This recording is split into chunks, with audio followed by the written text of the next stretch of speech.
Pinabulaanan ni Vice President Sara Duterte ang mga ulat na tutungo siya sa Japan mula August 19 hanggang 24. Ito'y sa gitna ng mga insidente ngayon ng pagbaha sa maraming lugar sa Pilipinas.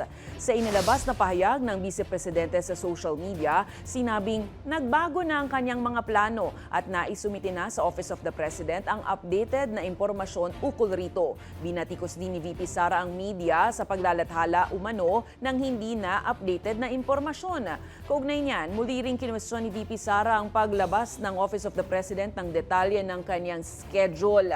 Nauna namang kinumpirma ng Presidential Communications Office ang personal na pagbabiyahe ng Vice Presidente at sinabing hindi sagot ng gobyerno ang gastos ni VP Sara sa kanyang muling biyahe abroad. Kaugnay niyan, kamakailan lang bumalik si VP Sara mula sa halos 2 linggong biyahe sa ibayong dagat mula July 16 hanggang 31 na kinabilangan ng Qatar, Germany, United Kingdom, Northern Ireland at Netherlands.